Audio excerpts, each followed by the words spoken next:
Good morning. Welcome to Home Improvement with Frank Cohn. I'm Larry Fedoruk. Here are the numbers: 416-872-1010, 877-518-5151, or Star Talk. Get the calls in early. We don't want a bunch of calls stacked up at the end and we can't get to your questions. So call now. 416-872-1010, 877-518-5151, or Star Talk. Good morning, Frank. Good morning. And I know you people are out there because you keep calling me at the office trying to get your questions answered off the air, and I don't return those calls. Anyways. That's why you have a show. That's why I have a show. We've got a whole hour here for you, so fill up the lines. Again, for those of you who are looking for the names and numbers of the people I use and or recommend, go to my webpage, go to newstalk1010.com. Go over to weekend programming to the Home Improvement Show, and everybody's there listed according to categories. If you don't see a phone number for someone you want, it may be because I don't have one to give you. If there's a problem with any of the people, as always, don't call the radio station to complain. You give me a shout, and I'll do my best to address your concerns. I guess being spring, everybody's thinking of renovating, and again, people keep calling, where do I get a good renovator? Again, I keep pushing Renomark, as I'm a Renomark renovator myself, and all that means is Renomark is a division of Build, which used to be the Greater Toronto Home Builders Association. We've got, almost a couple of hundred renovator members right across the city. We also have dozens, if not hundreds, of subcontractors under that program now as well, so you should be able to find the number of someone. And for Renomark, it's renomark.ca. And again, basically, we have it real simple for you. You enter where you live, what you want to do, and then a short list of our people who do what you want in your area will come up. And for those of you contractors out there who want to join our association, something I don't talk about very often, this is how I got my start, and probably how I got the show is because I got involved in my local home builders association and helped develop Renomark. So it's a great association to belong to make you more of a professional. Anyways, enough about all that stuff in Renomark. I've got a good friend of mine back, George Cabral from JAGG Enterprises, who does all my basement waterproofing. Welcome back, George. Welcome. Thank you. Good morning. And I guess this weather is both a blessing and a curse to you in terms of we get the water coming in, so people want things fixed, but because it's so wet, you can't do anything about it. That's right. It's great for business, where business is coming in, but it's terrible because we can't get anything done. You're finding a lot of people get impatient? Yeah, the problem is people have an issue when the water's coming in their house. They want it done right away, and obviously it can't be done. Sometimes it takes, 3-4 weeks before we can get to something. And I would all think if you've got maybe a dozen people backed up, it's first come, first serve. So always first come, first serve. We don't bump anybody. As soon as we get an approval for a project and we receive a deposit from someone, we basically start from that point on, and we don't bump people ahead. It's not fair. Yeah, a couple things I want us to go into just very briefly here in terms of we have different ways of waterproofing, and I know some people like doing the cheap way, and I guess it also depends on the age of your home. If you're living in downtown Toronto, right in the core, I guess most of the houses are going to be fieldstone foundations. You get a little further out, you're going to brick. You get a little further out, like Etobicoke, Scarborough area, you're into concrete block, and then you get further out to the newer subdivisions, you're in poured concrete. So how many various ways? Obviously, each one's got to be addressed a little differently. Yeah, that's the challenge with this type of industry. Every house is different. You go from what we're doing today, poured concrete, where it could be just as simple as fixing one specific location, where you go to block, brick, stone, rubble foundations. There's a lot of different variations. The bulk of the problems are, obviously, a lot of these houses are older that don't have any weeping systems. We have to install them. There's nowhere for them to be drained to, so it involves putting in a sump pit or figuring out a way to get the water away from the house, right? Right. In that sense, that's why every job we have to look at it. We have to see and assess and diagnose which is the best way to handle it. Right. Now, costs, this is what everybody wants to know, and I know these are going to be really rough. I know I've been throwing out numbers in the past, at least for concrete block, that for the average house, you might be, $5,000 a side. Give or take, yeah. Sometimes more, sometimes less, depending the side of the house, depending how much room there is to work, if we can even do it from outside, Right. And if not, there's systems that we can do from inside. But yeah, it can be anywhere from a couple $1,000s to $20,000, $30,000 to do a project. Right. Now, let's go back to that. There are ways to do it inside, which, again, I'm never very popular with, but you guess made the point. Sometimes you can't get access, and so I guess what you're doing is more of a water management program. Correct. We have a system that we do from inside. We call it an interior drain system, where basically we're controlling the water. We're not stopping it. We're merely controlling it. In the end result, you still end up having a dry basement, which is what you want. So The difference from outside to inside, when you're doing it from outside, you're stopping the water from coming in contact with the foundation, and you're basically stopping any moisture from coming into the wall. Right. Whereas inside, what you're doing is you're merely controlling the water. You're allowing the water to come in, but you're dropping it into a weeping system, controlling it to get away. And the end result, you have the same, resolution. Your basement's dry. Right. Now, I don't know about you, but I generally, unless you, like you say, you have an instance where you basically physically can't dig, I don't usually recommend that, because some people will do it because it's less expensive, not realizing that water is still coming in and still doing further damage to your foundation. Yeah. For us, it doesn't matter to us which one we do. The thing is, we look at the job. Every project is different. We come out, we do an estimate, we look at the project, see which is better. Mm-hmm. Is it possible from outside? Is it possible from inside? It can't be, can be. Basically, we look at it, we assess it, and we go from there. Our company, it doesn't matter to us because we do both systems, whereas there's a lot of other companies out there that will do either inside or outside, and that's it. Right. And one last thing here, we'll take some calls quickly. Again, we're talking about problems that you're associated with in terms of weather. But the other thing I get all the calls about occasionally is settling soils around the foundation, and a lot of guys aren't good at taking care of that. With regards to the ground settling around the foundation after you've done the waterproofing? Yeah, well, basically when we get in, and it's the same thing with most companies, you get in, you do the project, you remove and dispose of anything that you need to. What happens then is the soil has to settle around the house, and there's going to be landscaping that has to get done in 2 or 3 months from there, or a month. There are ways of doing it. If there's, for example, in a walkway where people have to get in and out of the house right away, a lot of times what we do is we remove the fill and fill it with gravel. Mm-hmm. That way that they can put the walkways back right away. Right. I wanted to know some of the circumstances that would prevent you from working from the outside. Is it just proximity of other homes? Is it the land? What is it? What could be some of the circumstances? Oh, it could be anything. It could be, expensive pattern concrete in the area. It could be, not enough room to get in. Could be that there's a neighbor, it's on the neighbor's property, and the neighbors don't get along. Yeah. There's a lot of reasons. A lot of times it has to do with landscaping or whatever's out there. Like I said, whether it be pattern concrete, an expensive deck, a pool, it could be a million different reasons. George Cabral is with JAGG Enterprises. This is Home Improvement with Frank Cohn. If you want to talk about basement leaks or any home improvement questions, we'll get to your calls next. 416-872-1010, 877-518-5151, or Star Talk. Right now, 8:15, here's News Talk 1010, Time Saver Traffic. Again, numbers to talk to Frank or our guest, George Cabral from JAGG Enterprises, 416-872-1010, 877-518-5151, or Star Talk. Here is Carol in Toronto. Carol, go ahead. You're on Home Improvement. Hi there. My husband flushed the toilet last night, and there was no water in the bathroom on the floor, but there's water pouring through the ceiling on the main floor. It's an upstairs bathroom. Aha. Everybody that I looked at on Dr. Google is suggesting something about gasket or waxed rings. Does that sound right? That sounds right. You don't need me. You just got Dr. Google. He's taking over my toilet questions. How dare he? Well, that's where I go for all my medical stuff, too, don't you know? Dr. Google does toilets, and he'll fix your heart problems. Heart attack. Okay. Well, you get a heart attack when you get the price from the plumber to fix the toilet. No, generally, that would be my first thing, is it sounds like the gasket. You could either have a wax gasket. Sometimes they're rubber. So basically, it's a matter of whether you want to do it yourself or not. If you do, it's a matter. You just lift off the toilet and replace it, basically. Yes. My husband's lifted the toilet off for other things before, so that sounds right. That's another story, yes. God, I could go all sorts of places with this one. The type of gasket that I like the best is the wax gasket, and it has a plastic horn on it as well. So as opposed to just the strict wax gasket, this makes sure that any water or whatever else is going down there goes down all the way. That's sort of my gasket of choice. Lovely. Thank you so much. And thank you for sharing that with us. Thank you, Carol. Appreciate it. Now, there's probably ceiling damage there as well, which has to be dealt with now, right? Well, that'll be hubby's next job once he gets the toilet fixed. Poor him.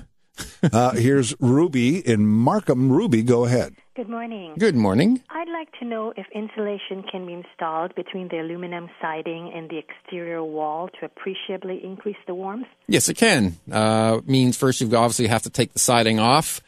then generally if you want to do something substantial enough. Now, I know a lot of siding already has an insulation backer on it. If you want to increase that further, then sometimes it's a matter of ripping the siding off, putting like maybe a 2-inch styrofoam type insulation, rigid foam on the walls, and then you'd have to restrap and reside the house. That can get pretty pricey. Or you could, at that point, get rid of the siding, do the same thing with the styrofoam around the perimeter, and do a stucco finish on it, which not only increases your R value, but acts as a more secure vapor barrier around the house as well. Okay, thank you. You're welcome. Thank you, Ruby. Let's go to Mazar in Cambridge. Mazar, go ahead. Hi, how are you? Good, thank you. How are you? Good. Great show. Thank you. Thank you for your time. No problem. I got a few houses in University of Guelph and Cambridge area, and I rent. This one particular one that I have, it's a big house, no access from outside to the basement. In order to cut a concrete in the foundation and have access to the basement, do I need a permit, first of all? And second, is it a good idea?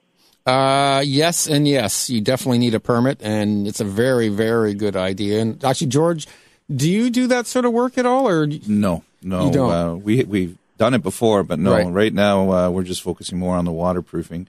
But what you have to consider, if you are going to do an entrance, you're probably going to have to do a complete basement entrance, which means underpinning the foundation. That's right. At that it's point, expensive. Putting in, because you have to have a frost protection, so you have to be 4 feet below the lowest point for frost protection as well. So it is a very expensive thing to do properly. And usually you got to drain the bottom. I know typically you can be 10, 15 grand easily to put another entrance in. But in terms of resale value, depending upon how your house is, especially if you want to use that as an apartment, obviously I think you would almost get that money back. It would be a good investment in the property. 416-872-1010. That's 416-872-1010. Toll free is 877-518-5151. Or Star Talk. This is Home Improvement with Frank Cohn. In the studio, George Cabral of JAGG Enterprises. If you've got basement leak questions, waterproofing questions, you can call George about that. Call Frank about home improvement questions. More of your calls in a moment.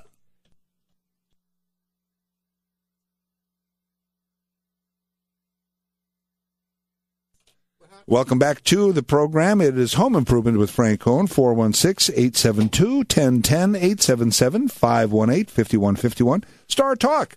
Joining Frank in the studio is George Cabral of JAGG Enterprises. And we have Bill in Etobicoke with a question. Hello, Bill. Hey, Frank, George. Hey, Larry, Bill. Good morning to you all. Good morning to you. Hey, listen, George, you may not recognize my voice, but you worked for me before, did a fabulous job. Very happy. Okay, thank you. Here's the question. I moved from my house that you worked on, and I'm down in Etobicoke area, lower Etobicoke, that is. We have very sandy soils around my house, and I thought I better check my sump because I saw the discharge. There was in the last couple of weeks as winter has passed, we're getting a lot of sand coming out of the discharge. Went down into my sump area, and I took out at least a half a bucket of sand, very fine sand. And I lift up the control valve for the pump to pump it down, and you can see water coming in through the big O pipe back into the sump container. Mm-hmm. My question to you, George, is I'm concerned about this ongoing inflow of sand and just how much can my sump take. Now I can clearly see I'm going to have to take acute interest in being on top of how much sand is in that reservoir. But it's got to be very tough on those pumps, pumping, bits of sand out of the pump. What's your comment, George? Well, it all depends on how it's set up. The pump itself, I would love to take a look at this actually, because when it's a situation like that, there are different pumps that we can put in. We can put in a more powerful pump that's an efflorescence pump that can take a bit of mud and soot and sand in it. I'd have to really see how it is with the size of the pit. The reason why it's happening, it could be the type of soil. It's just the way that the water's running through. You could have another issue. We're blind to see that. But what I would love to see is a new pit and potentially probably put a bigger pit, better pump, and do things to neutralize it. Great. Before we take the next call, because we've got a whole bunch of people lined up for you, George, and there's something we were talking about earlier that I quickly wanted to go through. You have what they call a basement flooding subsidy program. Do you want to quickly talk about that? Yeah. Well, it's actually the City of Toronto that has it, right. not me. But yes. I just like to inform my clients. The City of Toronto has put out this basement flooding protection subsidy program. And basically what it is, it's if you do, the city knows that there's a lot of houses that are having issues, that the infrastructure cannot handle the amount of volumes of water that are being dumped into our sewer systems. So what they're doing is they've set up a system that you can get a reimbursement of, for example, if you put a backwater valve in, which basically is a mainline valve that goes on your sewer line. What it does is it stops any sewage from coming back into the house should there be a sewer flood. Basically, the city gives you a credit of $1,250, which is up to 80% of the cost of the backwater valve. Depending on the situation, it usually covers it, but there are times that it does not cover it. It all depends on the depth, where we're putting the valve, how we're doing it. They also, for a sump pump, if we're doing a system there and there's no weeping tile and we have to put in a sump pit system, the city is giving back $1,750 in rebate to the homeowner. And basically all that has to happen is a permit has to be taken, especially for the sump pit. Rather, not the sump pit, the backwater valve. And once the permit is taken, you can apply for it. And basically the city is trying to help the residents. Super. That's great. Excellent. Your questions for JAGG Enterprises or for Frank Cohn. This is Home Improvement. The number is 416-872-1010, 877-518-5151, or Star Talk Home Improvement with Frank Cohn. Welcome back to Home Improvement. I'm Larry Fedoruk. In the studio with Frank is George Cabral with JAGG Enterprises. Numbers are 416-872-1010, 877-518-5151, or Star Talk. Here's John in Belleville. John, go ahead. Hello there. Good. How are things in Belleville? That's my hometown. Yeah, I'm having a problem with the water table. Have you any advice? I believe the house was set a little too low in the water, in the ground, and it's an ongoing problem. How old's your house, John? Hello there? Yes, how old is your house? Oh, it's 40 years, a concrete basement. Okay. No, I'm sorry, cement block. Cement block. Do you have a sump pit in the house? Yeah, in fact, I run two of them in tandem because in the spring I have an ongoing problem. There's quite a bit of water. I just wondered what advice you could give me as far as, I believe it was set too low in the water, in the water table when the house was built. The best advice I would have is weeping tile is the most important. Yeah. Lower down the sump pits if you can. Bigger sump pits. It all depends on how much water you're getting. I've seen situations where people are on rock shield, where they actually have enough water to flood a pool coming into their basement. Yeah. And so the best thing to do is lower down the weeping tiles, make sure the weeping tile is functional, make sure there's waterproofing around the foundation, and divert the water into a sump pit, make sure that's draining away from the house. Good. Thanks for the call, John. Here's William in St. Catharines. William, go ahead. I got a similar problem. I've got water that comes up through the concrete in the basement floor. The weeping tiles have all been replaced around the outside, and the walls are dry. Can I put a weeping tile through the basement floor? Sure, you can. It's not ideally you'd want to stop the water before it comes in contact with the foundation. If the weeping tiles were done properly and were dropped to the proper elevation, I'm quite surprised you can see water coming up through the middle of the floor. You may want to just to diagnose it a little better. You may want to have that area broken up and exposed, actually dug down a little bit to see. It could be that you have a natural minor spring inside the house. It's hollow underneath. I can hear an echo if I tap it with a hammer in that spot. It's funny. It's funny. I ran into this problem a while ago. We were renovating doing a basement apartment, and we had to break up the floor to put some plumbing in. And when we broke the basement floor up, we had almost, believe it or not, 18 inches of cavity underneath the entire foundation of this house. It settled that much over time. So yeah, yours is an interesting problem. Yeah, ideally opening it up would diagnose it a lot better. Yeah. Now, I don't want to overstate this, but I mean, if you could have sinkholes in the middle of a street, I assume you can, have a similar thing, maybe not as devastating, but have them under homes. As you definitely. said. Oh, yeah. Definitely it's possible. 416-872-1010, 877-518-5151 is toll free. It's a free call on Star Talk. Here's Murray in Mississauga. Murray, go ahead. Yes, good morning, gentlemen. Good morning. I have my house is approximately 40 years old. poured concrete foundation. Approximately 2 years ago, I started getting water from underneath the foundation wall at the floor level. The wall is virtually dry. There's no, there were some little cracks. Now I had everything all patched. There's not a spot of water on the wall, but the water will run underneath the foundation wall onto the floor. Sounds like the last question. Yeah.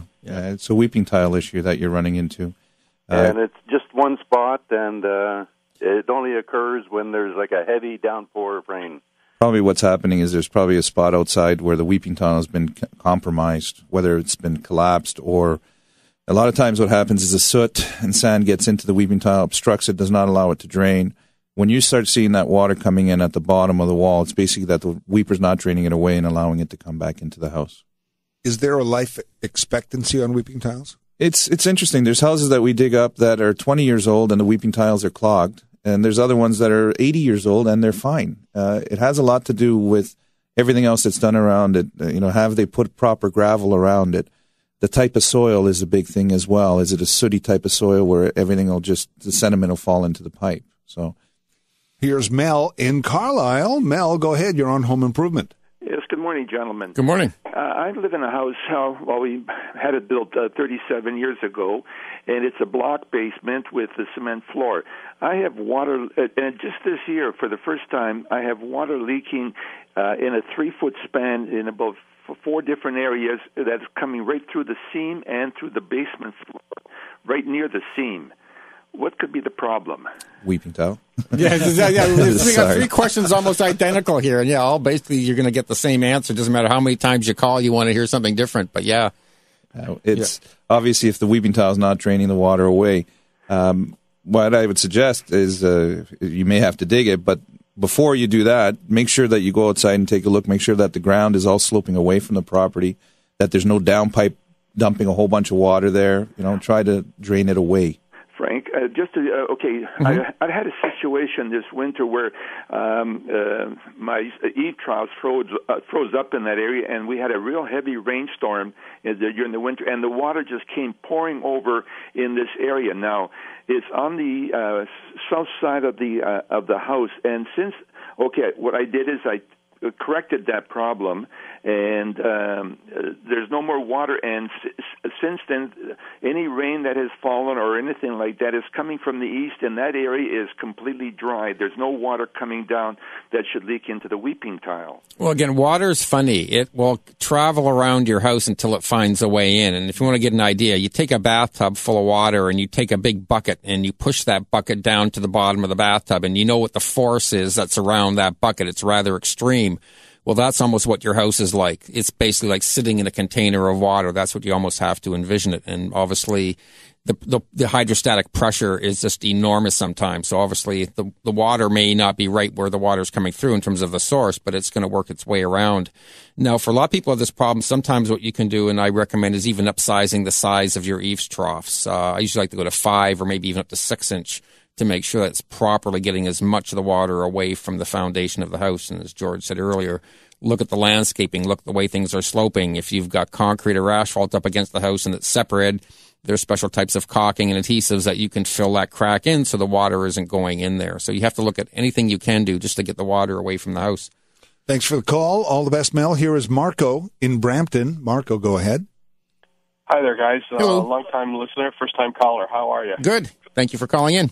Thank you. I've got an 8-year-old home with a cement basement, cement slab. About 2-3 years into the home, started noting fracturing in the cement slab, which I imagine is normal. Yep. But I'm noticing that in some points it's got some high points, and somebody's actually suggested that whether the house is settling, it might be settling over a boulder, or maybe a boulder's being pushed up. I'd like to know what your opinion is and what I can do, if anything, about maybe leveling out my cement floor. There's not a lot you can do other than if it gets to a point where it becomes extreme, try breaking it up and seeing what's going on. Cracks in the foundation, or rather in the concrete floor, are quite common. As long as there's no moisture or humidity or staining coming up from them, you can fill them in. There's no requirement really to do so unless it's becoming a tripping hazard. As far as a boulder, it could be what Frank was talking about earlier, where a foundation settled or the basement settled down, and you may have a high point that it's or on a pier or something there. Yeah, I've never I've broken a lot of floors, and I've never come across where there's been a massive boulder that the house seems to be like pivoting on, which I guess wouldn't say it couldn't happen, but I would use that as my last thought. I don't think it very likely. 416-872-1010 to call the show, 877-518-5151. Star Talk, it's Home Improvement with Frank Cohn and George Cabral here from JAGG Enterprises. It's 8:45 at News Talk 1010. Here's Time Saver Traffic. Welcome back to the program, 416-872-1010, 877-518-5151. Or Star Talk. It's Frank Cohn on Home Improvement and the guest, George Cabral from JAGG Enterprises. And here is Rob in King Township. Rob, go ahead. You're on Home Improvement. Thank you for taking my call. Our pleasure. I have around my home, the weeping tiles work actually quite well, but there's one place where the downspout from the eaves trough runs into the vertical part of the weepers. In the spring, that particular place, the water will back up and freeze. So my question is, I presume I've got a blockage just in that one place. Is there a way of cleaning out the tiles, for example, like a snake, like you would use in a washroom or something like that, without digging up all around the house? There is a way of doing it. A snake wouldn't work because how old is the house again? It's built about approximately 1970. And I did have all the weeping tiles replaced about 30 years ago. Okay. Well, the problem with using the problem with using a snake is because a weeper is a corrugated pipe. Mm-hmm. What'll happen is as soon as you get to the first corner, you're going to punch through it, or you won't get through it. You'll punch through it. The only other way you can do it is that you can get it blasted out. You'd have to call a plumbing company, and they have a machine that they can send down and blast the high-pressure water through it. Okay. It'll only be a temporary repair, though, because what'll happen is you'll more than likely you'll clean out the obstruction. But why is that obstruction happening? Mm-hmm. Is the pipe compromised there? Is it broken? Has it been crushed? There's so many different variables. So you can try it. It may be successful, but I doubt that it'll be long-term. You might want to think of taking the pipe that's going into the ground out altogether and just having it run onto the ground as opposed to going in which case you don't have to worry about anything. You can just leave it. Okay. Thank you very much. You're welcome. All right, Rob, I appreciate the call. Here is Mohammed in Mississauga. Mohammed, go ahead. Good morning. Thanks for taking my call. Okay. Go ahead. I have a strange question. Oh, we get lots of those. I have a semi, and beginning of my house, the water comes up to that point, and there's a hole which is getting bigger and bigger. I put a stake through. It's at least 3 feet deep, and I don't know where that water is going. Well, it's obviously washing out. Probably what happens is it's probably going down into the weeping system. But as it's going, it's taking a lot of that dirt down. Is this right up against the house, or is it in the front? Middle of the two houses. It could be just a settlement area. I've seen it before where as houses settle, they create these little holes. If there's nothing in that area, you may want to check to make sure that there's nothing broken in that area. It's really hard to say unless you have a broken sewer line or something in that area that's actually washing it down. How far out from the front of the house is it? Right in the beginning of the house where my porch starts. So it is more or less up against the house. It could be. It could be a broken cleanout. It could be a broken pipe that's allowing water to rush through. It's created a weak point so that the water can actually rush through, and in that it's taking all that dirt. You can check that out from. Yeah. We can take a look. If you want to call my office on Monday. Give your numbers out. To remember them, sorry. Your phone number and your website. 905-838-5244, or you can call our 1-800 number. It's 1-866-700-5244. And if you didn't get that, JAGG is listed on my webpage. Go to newstalk1010.com to weekend programming to the Home Improvement Show. And you'll see them there under, what do I got there? Foundation repair and waterproofing. Or George, you're also a Renomark renovator. That's right.